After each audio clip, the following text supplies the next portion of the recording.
Today we're going to talk about Chapter 2. Chapter 2 is all about the chemistry that we will need to know in order to understand how it works in the body.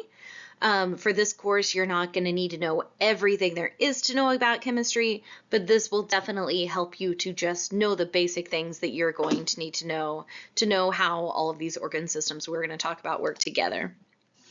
I put your learning objectives here. These are going to primarily deal with recognizing the different forms of matter and energy and how they can be exchanged from one form to the next, understanding atoms and molecules and subatomic particles, understanding pH and acids and bases, and just the most basic things about how acids and bases work, because that will become vitally important as we're talking about organ systems later. We're going to talk a little bit about water because it is so essential to understand the chemical functioning of water, to understand how it works within our bodies. And then we are going to talk about our 4 different classes of macromolecules. And what our macromolecules are these things that are essential for us to have to keep those physiological processes going. So this is going to be things like carbs and lipids and proteins and nucleic acids. And we will talk a little bit about all of those and how they help us have energy within the body. So the first thing that we are going to talk about is matter and energy. Some of this may be stuff you've heard before, especially if you have taken chemistry. This will definitely be a review for you. So we know that matter is anything that occupies space and has mass. Matter can exist in one of 3 states, solid, liquid, and gas. It can be changed, right? Matter can exist physically, or it can exist chemically, essentially. So it can change between those 2 states. Energy, in regard to this lecture and through the lens of chemistry, is going to be the ability to do work. Energy is not going to have any mass. It's not going to take up any space. We're going to have 2 different kinds of energy. We're going to have kinetic energy, which is energy actively doing work, and potential energy, which is energy essentially laying in wait in an inactive state, waiting to be able to do work. So that is going to be the storage form of energy. We're going to have a few different forms of energy that we're going to talk about. We're going to talk about chemical energy, and this energy is going to be stored in the chemical bonds of substances. We also have electrical energy. This is going to result from the movement of charged particles back and forth. We have mechanical energy, and this is energy that is directly involved in moving things. We're going to have radiant energy. Radiant energy travels in waves. It is the energy of the electromagnetic spectrum, or to simplify that, oftentimes goes back to sun and light. We are also going to talk about ATP, which is adenosine triphosphate. Adenosine triphosphate is the way that our body traps the chemical energy from food in these bonds of this specific chemical, so that then we can break those bonds and use that energy to drive our cellular and metabolic processes. So next we're going to be talking just briefly about elements and atoms. So elements are our fundamental units of matter. 96% of the human body is going to be made from just 4 elements. That's going to be oxygen, which is the most common. Oxygen is going to make up about 65% of the body's mass. Also, we will have carbon. You should know that carbon is going to be the element that is in all living things. And that is one of the ways that we differentiate living things from non-living things. We're also going to have hydrogen and nitrogen. We also have trace elements, right? We still have that 4% remaining for everything else that we have in our body. So there's a lot of other trace elements in our bodies. I really only care about you knowing these 4 main ones for the sake of this class.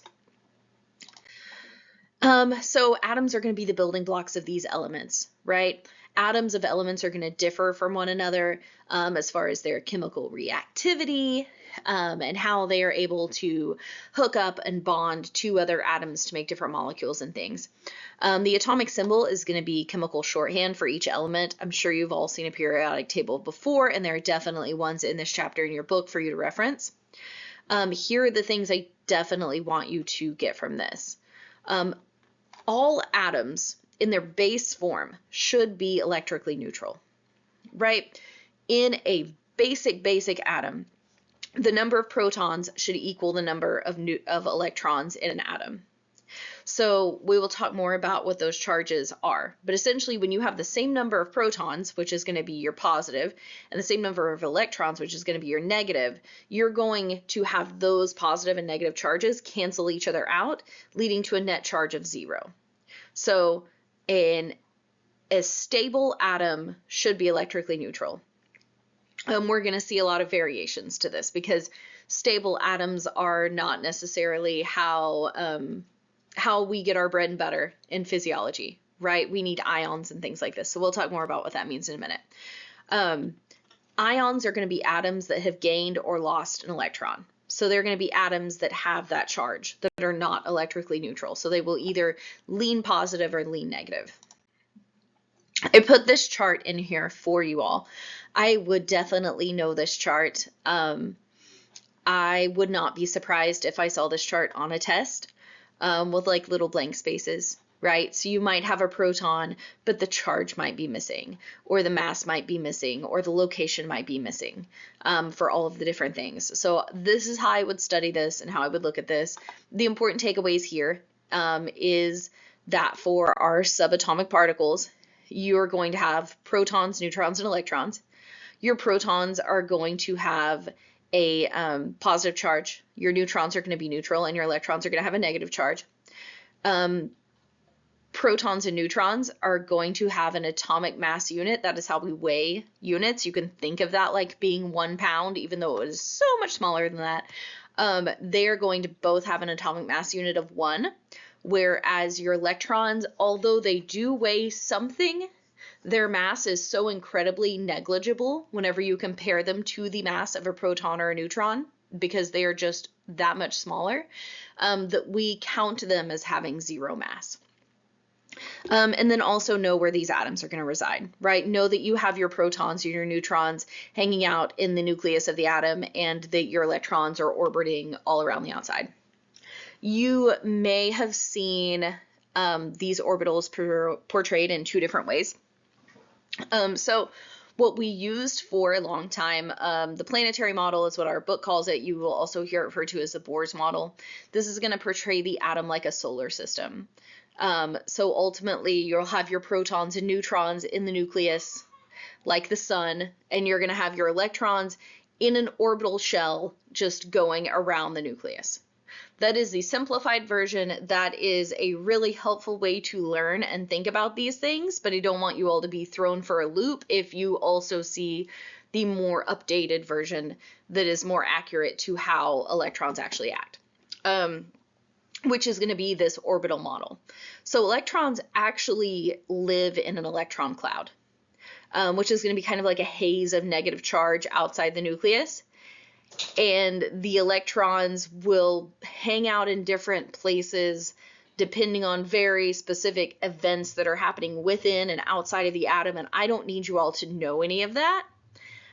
So we're going to lean way harder into this planetary model just for future classes. If you end up taking, organic chemistry or something like this, I don't want you saying, no, this planetary model is right, it's the only way that electrons work, because it definitely is not. It is the simplified version of what we're learning. So that's just a little side quest that I wanted to go on with you all, so that you have that information, but just don't die on that hill.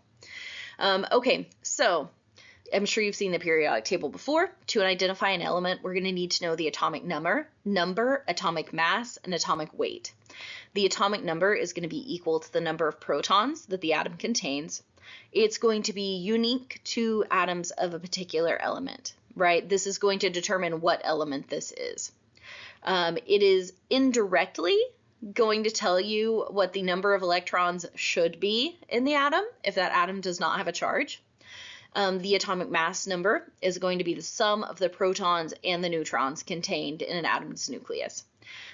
So for instance, if we have carbon, which off the top of my head, I just know that carbon has an atomic number of 7, and an atomic mass number of 13.89 something something something. So we'll call it 14. So we know that that would mean that if we subtract out that number of protons, which we know is 7, that we also are going to have 7 neutrons contained in that atom's nucleus as well. And that if the carbon does not have a charge, we should technically have 7 electrons.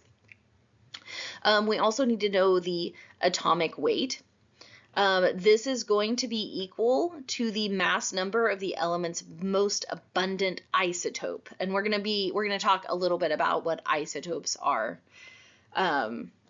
here in just a second. I think we're on the next slide here. Okay, so isotopes.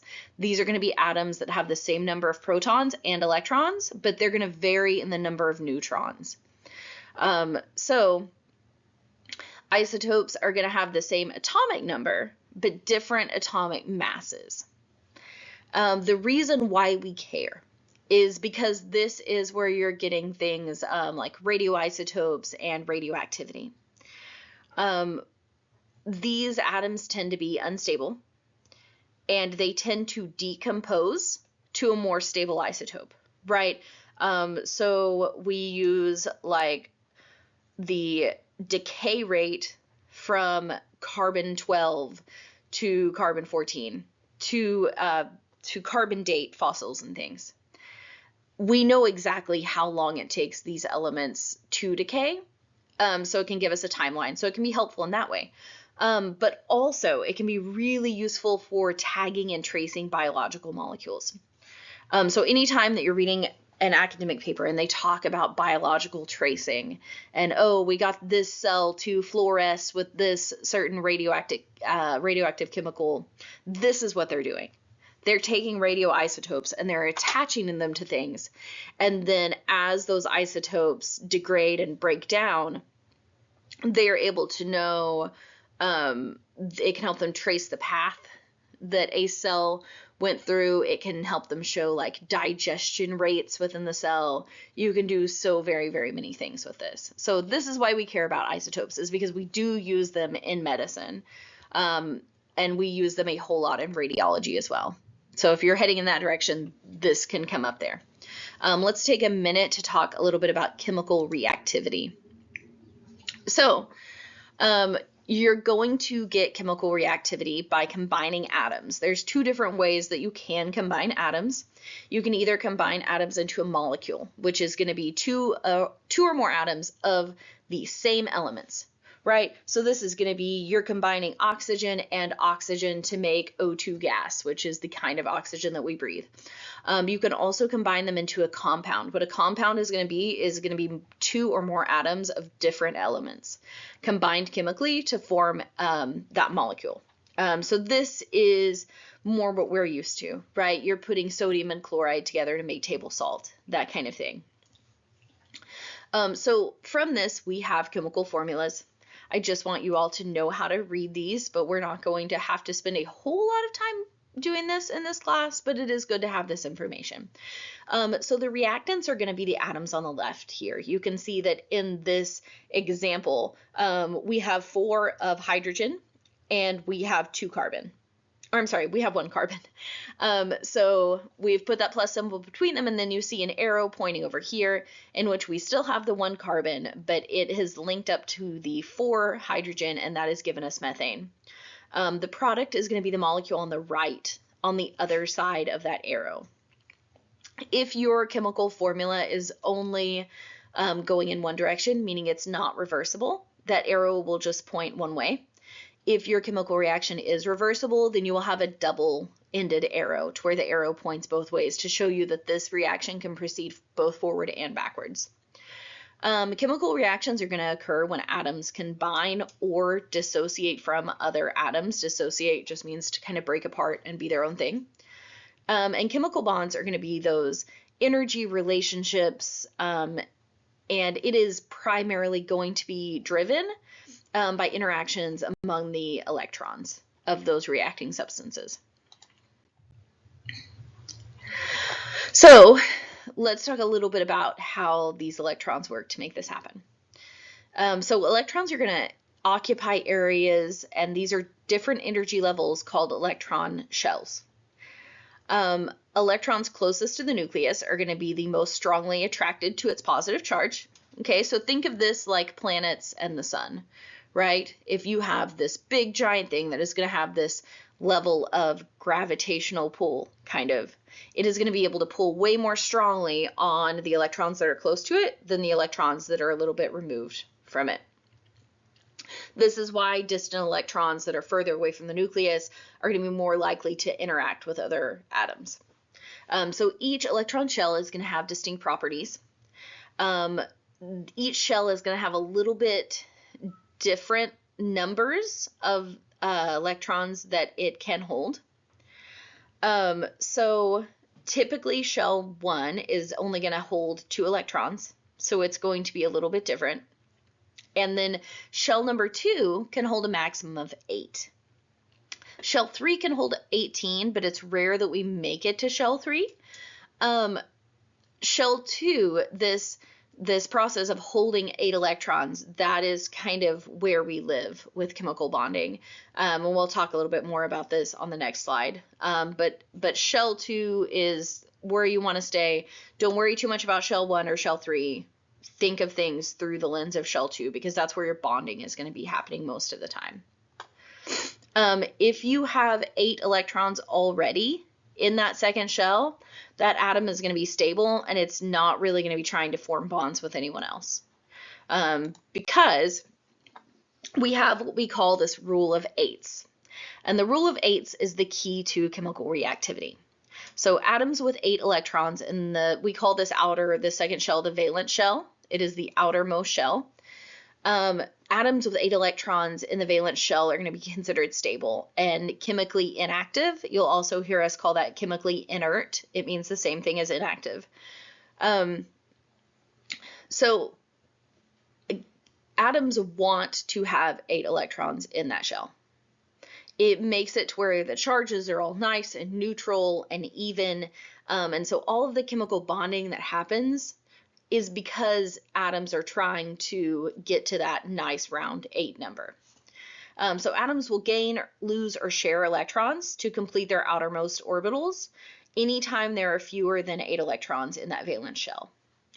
And that is because that chemical bonding, again, helps atoms achieve that stable configuration. So knowing that, let's talk a little bit about the different types of chemical bonds that these electrons can do. The first one is going to be ionic bonds. These are going to form when electrons are completely transferred from one atom to another. So these are not shared. You can see on the picture here, sodium is just taking away this electron from,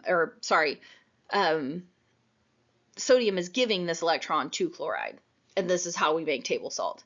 Because by taking this one orbiting electron away, then that makes sodium have a stable 8 in that next shell in, right? And it makes chloride have a stable 8 on their outermost shell. So both of those atoms walk away super happy. So what we are going to get from these ionic bonds is going to be ions. And ions are going to result from the gain or loss of electrons. Anions are going to have a negative charge due to the gain of electrons. Remember, your electrons carry that negative charge. So if we have extra electrons, then that atom is going to be overall negatively charged. Cations are going to have a positive charge due to a loss of electrons.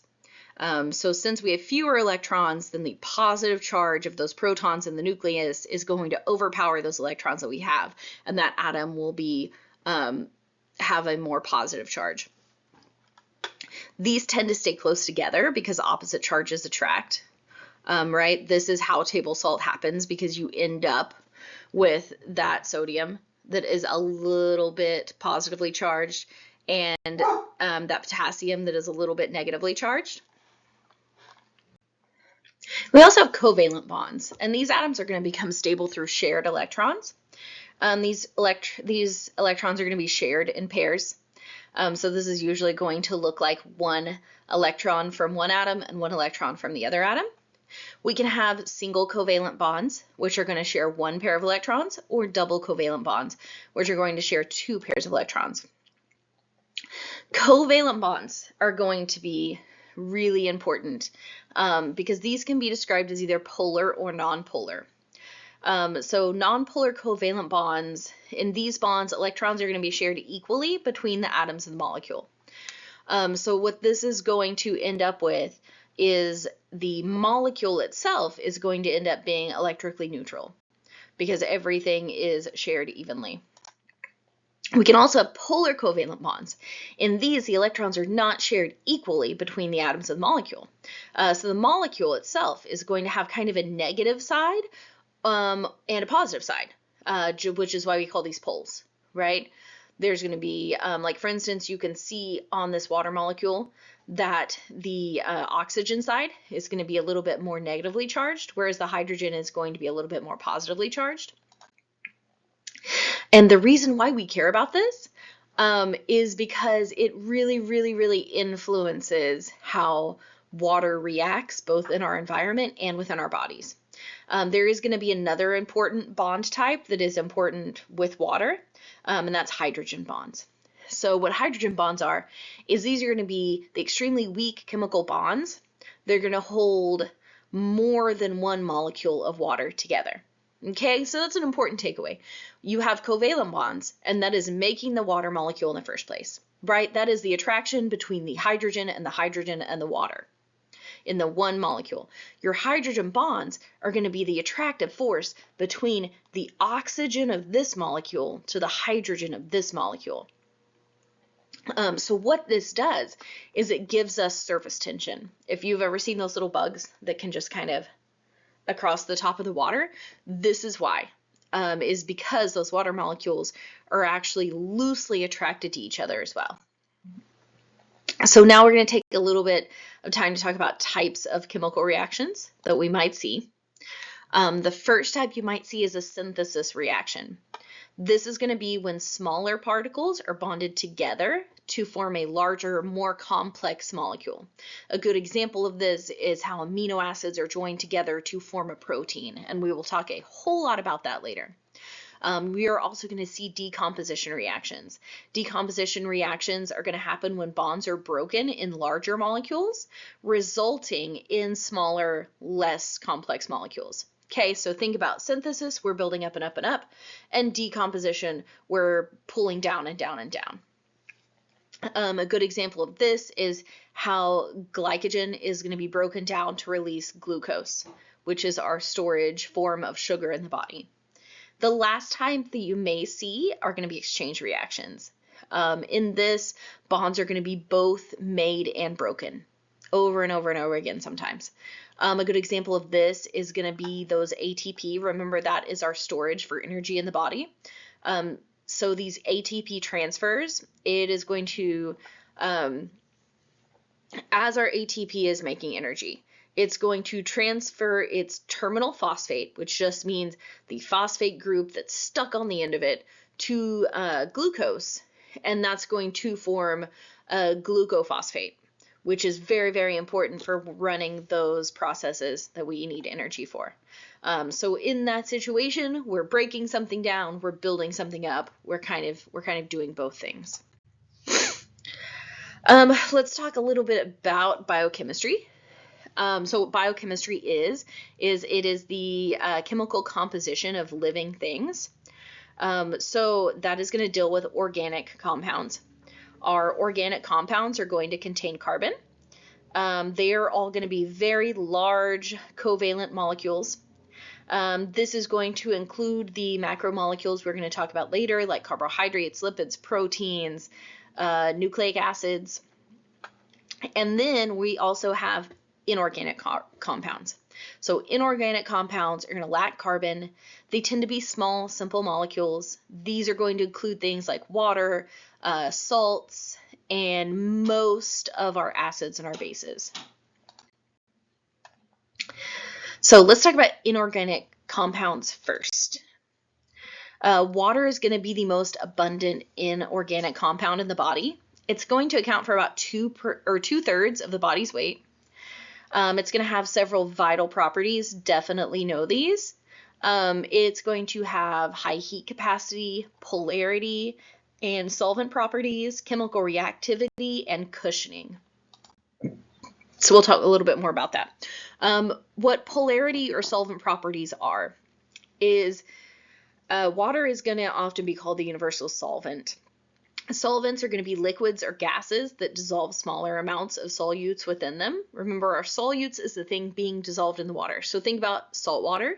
Your solvent is going to be the water piece of that. Your solute is going to be the salt piece of that. Solutes are going to be solids, liquids, or gases that are dissolved or suspended by these solvents. So the solution is going to form when they're all mixed up together. And the solutes are very, very tiny. We also sometimes have what we call colloids, and colloids form when the solutes are of intermediate size. So they're going to form a mixture where you can kind of see the things suspended within it. But for the sake of this class, we're going to be primarily concerned with solutions. Chemical reactivity is also important in water. Water is an important reactant in a whole lot of chemical reactions. Reactions that are going to require water are going to be known as hydrolysis reaction. That root word hydro there, we know that means water. Water helps us digest food and break down biological molecules. So that is the main way that it's going to be important for the sake of this class. Water also has a high heat capacity, and this is so important. People don't realize this because we're so used to being surrounded by water. We don't really realize how remarkable of a molecule it is. Water has a high heat capacity compared to a lot of other chemicals. What that means is that water is going to absorb and release a large amount of heat before it's going to actually change temperature. What this does in the body is it is going to prevent very sudden changes in body temperature, right? It's very hard comparatively. It's very hard to boil water compared to a whole lot of other chemicals. If you've taken chemistry, you know that if you're in the chem lab, a whole lot of chemicals, you put them on the plate, you wait a few seconds to a minute and you're boiling, whereas water, it takes a long, long time. That is important both for maintaining life on the planet and for the way that we use water within our bodies. Water is also going to serve a little bit of a protective function in our bodies. It helps kind of cushion very important stuff. So a good example of this would be like cerebrospinal fluid, right? Cushioning our brain from physical trauma, or amniotic fluid. We have all of these, fluid-filled sacs essentially in our body that have water-like substances, or solutes that are really, really, really high in water that help to cushion our important body parts. So let's look a little bit about salts. We talked a little bit about salts earlier, but they are very important because all salts are electrolytes. You've probably definitely heard of electrolytes in regard to your body. So all salts are also going to be ionic compounds. Electrolytes are going to be ions that conduct electrical currents and easily dissociate, which again means break apart, into ions in the water. These are going to be vital to body function, especially in the regard to sodium and potassium based salts. So you will need to know a little bit about acids and bases for the sake of this class. Acids are going to be electrolytes that are going to dissociate in water and release hydrogen ions. We call these proton donors, right? Because a hydrogen ion is pretty much just a proton. You also have bases, and these are going to be electrolytes that are going to dissociate in water and release hydroxyl ions. So these are going to be our proton acceptors. When you're dealing with acids and bases, you're frequently doing something called a neutralization reaction. And this is just how we describe this reaction, where these acids dissociate in water and react to form a water and a salt. We measure acids and bases on the pH scale.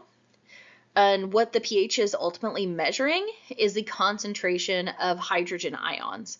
This is going to be based on the number of protons in a solution. The pH scale is going to run from 0 to 14, with 7 being neutral. Neutral means that the number of hydrogen ions exactly equals the number of hydroxyl ions. Acidic solutions are going to have a pH below 7, and basic solutions are going to have a pH above 7. Buffers are chemicals that can help regulate pH change, and buffers are incredibly important in our body. We will talk a lot more about buffers when we are dealing with the kidneys. So now we're going to talk about our organic compounds. We're going to be talking about this for quite a while. So to begin, most of our biological molecules are going to be polymers. A polymer is a chain-like molecule made of many similar repeating units that we call monomers, right? So you're just lining up one after another of the same thing to make a big line to make these giant molecules. We're going to have two different ways that we do this. We can either do dehydration synthesis, in which monomers are joined to form these polymers, right? So this is the building up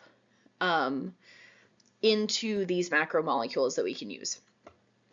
So think of this like as a plant is growing, they're building up these starches in this way. When we consume that plant within our body, we do a hydrolysis reaction. What a hydrolysis reaction does is it takes those polymers and it breaks them down into all of their little constituent monomer parts. We have to have the addition of water to make a hydrolysis reaction happen. And that is why it's called a hydrolysis reaction, is because we're adding water. So the first big macromolecule we're going to talk about is carbohydrates. Carbohydrates contain carbon, hydrogen, and oxygen. These are going to include our sugars and our starches. These are classified according to size and solubility in water. We have monosaccharides, which are going to be simple sugars, and the structural units of the carbohydrate group. We have disaccharides, which are going to be two simple sugars joined by dehydration synthesis. And we have polysaccharides, which are long branching chains of linked simple sugars repeating over and over again. So monosaccharides, again, are going to be those single chain or single ringed structures. They're going to contain about 3 to 7 carbon atoms. I don't necessarily need you to know the number of carbon atoms. What I do care about is that you know that this is going to include things like glucose, which is our blood sugar, and things like fructose, galactose, ribose. These are things that you see on a whole lot of food labels, but I want you to know that the sugar in our blood is a monosaccharide, and it is that glucose monosaccharide. Disaccharides are going to be two simple sugars joined together, right? So this is going to be things like sucrose, lactose, maltose. These are going to be too large to pass through a cell membrane, whereas like glucose would not. So if you have one of these disaccharides, you would need to break it down to a monosaccharide before that glucose can enter the cell. And lastly, we have our polysaccharides, which again are these long branching chains of simple sugars. These are going to be large insoluble molecules. These are going to function as storage products. So these are going to include starch and glycogen. The reason why we care about glycogen is because glycogen is the way that our body stores sugar. When it's not actually being used for energy in our body, it's being stored as glycogen, and that glycogen then has to be transferred into glucose to be a usable form within the body. So that is why we care about that. Let's talk a little bit about lipids. Lipids are the most abundant lipids are going to be the triglycerides, phospholipids, and steroids. These are going to contain carbon, hydrogen, and oxygen. The carbon and hydrogen are going to vastly outnumber the oxygen on this one. And these are going to be insoluble in water, right? This is just like trying to mix oil and water. Lipids are oil-based. You're not going to be able to mix those things together, but they are soluble in other lipids. I put you a table here. I would definitely look at this These are going to be different lipids that are found within the body. We have our triglycerides, our phospholipids, steroids, and then within our steroids, we have a lot of hormones that are very important. And then here is another table that spells out some of your other lipid-based substances. We have a lot of vitamins that are only fat soluble, like A, D, E, and K. So those I would definitely look at and become really way more familiar with that table. So let's talk a little bit about triglycerides. Triglycerides are going to be a source of stored energy. These are going to be composed of two different types of building blocks. They are composed of fatty acids and one glycerol molecule. You're going to have saturated and unsaturated fatty acids. All right, so we are going to have saturated and unsaturated fats. This is a little confusing. We have our unsaturated fats up here and our saturated fats down here. And if you look, they contain only single covalent bonds throughout them. This is why the chains are straight. These are going to exist as a solid at room temperature. And they're solid because those molecules are packed so tightly together. Every single space that can be filled is filled because of those single covalent bonds. Whereas with your unsaturated fats, they can contain one or more double bonds. That's what you're seeing right here. That is why this molecule is a little bit bent, and that actually comes into play as far as functionality quite often. It's probably not something we're going to care about too much in this class, but definitely if you're going on, this molecule being bent definitely matters. And that is, again, due to that double bonding here. These are going to exist as oils at room temperature. And these are our fats that are our heart-healthy fats, like our fats that we want to take. We're also going to have trans fats, and these are oils that have been solidified by the addition of hydrogen atoms to double bond sites. A few years ago, there was a big push to remove a lot of these from like fast foods and that kind of thing. That is because they increase the risk of heart disease a little bit. So they wanted fast food companies to go back to using the regular oils and not these hydrogenated oils, because the hydrogen just makes them a little more kind of sticky in the blood vessels. We also have omega-3 fatty acids. These are going to be found in a lot of freshwater fish and plant sources, also in like flax and pumpkin and chia seeds, walnuts, things like that. These are going to decrease the risk of heart disease, so this again is one of our good fats that we try to encourage. Okay, we're going to talk about phospholipids. Phospholipids are the lipids that we are going to care a whole lot about for this class because these are what form the cell membrane. They're going to contain two fatty acid chains on this end, right? So if you look at this end over here, we have our two fatty acid chains. Because that is a fatty acid, it is going to be hydrophobic, meaning water-fearing. It is not going to want to interact with water. It is going to contain a little glycerol backbone, and then it is going to have a phosphorus containing polar head. So this head is going to have an electrical charge, and it is going to be hydrophilic, which means water loving. So this side is going to really like water and want to attach to water molecules. This side is not going to want to do that. The way that this works in the cell membrane is that charged head will line up and interact with the water side, and then the fatty acid tails will interact with the non-watery side, because you're usually going to have that gradient across the cell membrane. Steroids are so important. You've probably heard of steroids before. Steroids are going to include cholesterol, bile salts, vitamin D, and a whole lot of our hormones. So some cholesterol is going to be ingested from animal products. The liver also makes a little bit of cholesterol. And the reason why we care so much is because cholesterol is the basis for all steroids that are made in the body. I'm gonna say that again because you're gonna see that question come up again. Cholesterol is the basis for all steroids made in the body, and because so many hormones are steroid based, cholesterol is also the basis for a whole lot of hormones in the body. Very, very important stuff. So that's the last that we're going to talk about lipids. Let's talk a little bit about proteins. So proteins are going to account for over half of the body's organic matter. They're going to provide for like construction materials for the body's tissues. They're going to play a vital role in cell function. They can act as enzymes, hormones, and antibodies. Definitely know all these functions and all of the roles that proteins can play. They're going to contain carbon, oxygen, hydrogen, nitrogen, and occasionally sulfur. These are going to be built from building blocks called amino acids. You'll notice amino acids is bolded there. There's definitely a lot of information that is important in these PowerPoints. If something is bolded, it is super extra important, so be sure that you know that information. So amino acids are going to contain an amine group and an acid group. And we don't care much about that. What we do care about, so you can see the little amine groups, you can see little acid groups. What we care about is what we call the R group.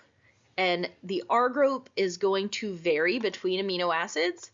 And whatever chemical this is that makes up our R group is going to determine the functionality and what that protein does.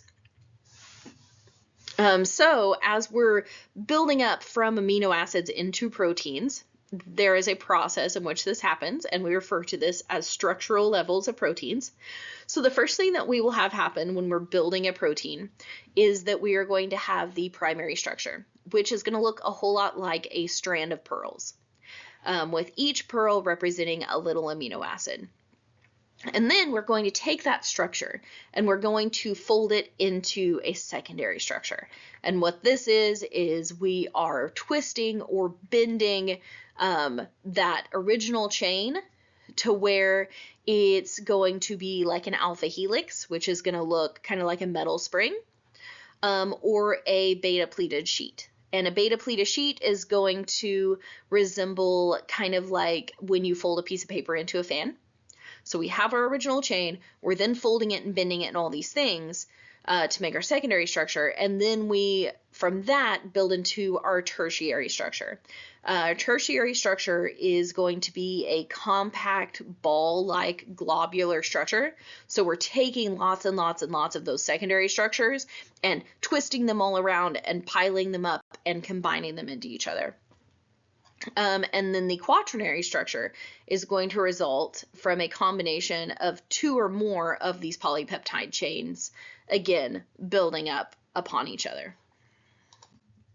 So the reason why we care so much about that is because for proteins, their functionality and what they are able to do, and you saw in those previous slides that proteins can have a whole lot of different functions.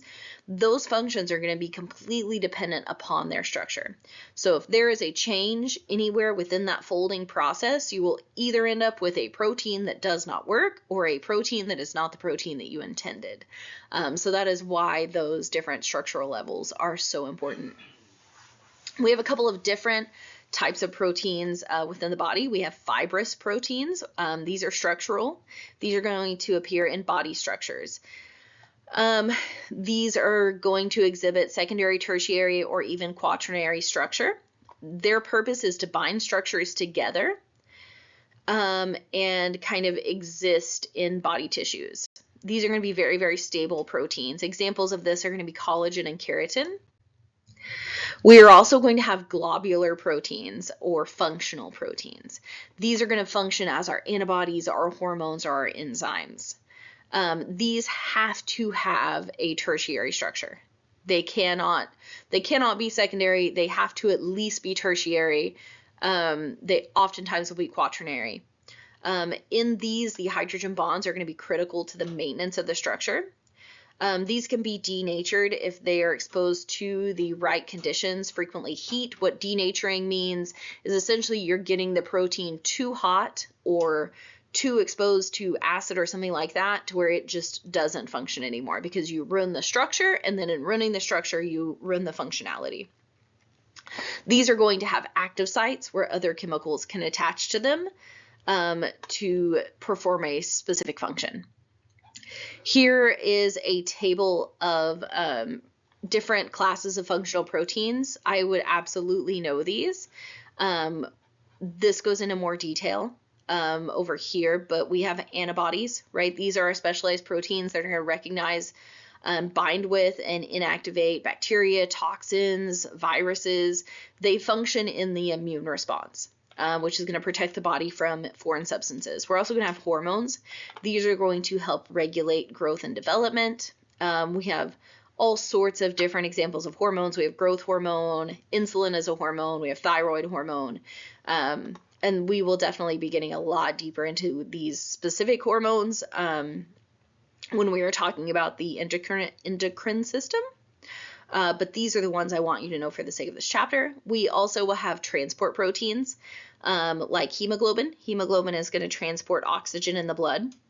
So these are going to be very, very important for getting things from one place to another in the body. And we're going to have enzymes. The purpose of enzymes is to speed up biochemical reactions that take place in the body.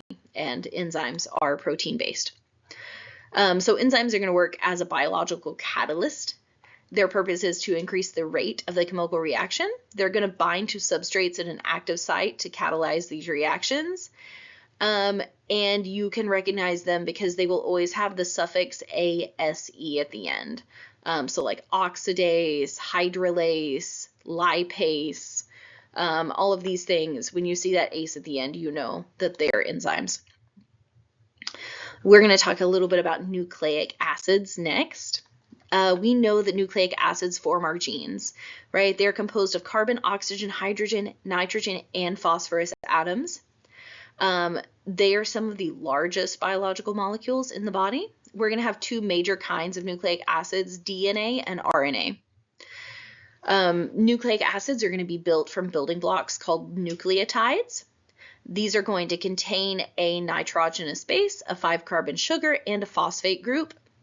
Our nitrogenous bases are like the thymine, adenine, cytosine, and guanine that participate in actually making the genetic code and transcription and translation and all of that. DNA, or deoxyribonucleic acid, is going to be the genetic material found within the cell's nucleus. This is going to provide the instructions for every protein in the body. These are going to be organized by complementary base pairs to form a double-stranded helix. And they're going to contain those bases that I just talked about, the adenine, thymine, cytosine, and guanine. This is going to replicate before cell division. So that's an important distinction there. We also are going to have RNA. This is going to carry out the DNA's instruction for protein synthesis. This is going to be created from a template of DNA. It's going to be organized by complementary bases to form a single-stranded helix. So RNA is going to be single-stranded, whereas DNA is going to be double-stranded. This is going to contain the sugar ribose, and the bases are going to be adenine, uracil, which is different, right? Cytosine and guanine. So we're switching out that thymine for uracil in RNA. The 3 varieties that we're going to have of RNA are going to be messenger RNA, transfer RNA, and ribosomal RNA. And we will talk about these things later. This is all that I need you to know for the sake of this unit. The last thing that we're going to talk about, we just have 2 slides left, is going to be adenosine triphosphate, or ATP. Adenosine triphosphate is going to be composed of a nucleotide built from ribose sugar, an adenine base, and 3 phosphate groups. This is going to be the chemical energy that is used by all of our cells in our body. Energy is going to be released from ATP by breaking high energy phosphate bonds within that molecule. When we break those bonds, we end up with adenosine diphosphate, or ADP, that is going to accumulate as ATP is used for energy, and then we have to flush that ADP out ATP is going to be replenished by oxidation from taking our food in and doing those hydrolysis reactions that we were talking about earlier, and breaking that food down into usable forms that we can eat. So that is the last little bit that we will cover in this chapter. As always, if you have any questions about any of this content, feel free to reach out to me. If you're just not understanding any things or something like that, let me know. We will find a way to figure it out together. You can email me, you can text me, whatever you need to do. So this is all for chapter 2, and I will see you next time for chapter 3.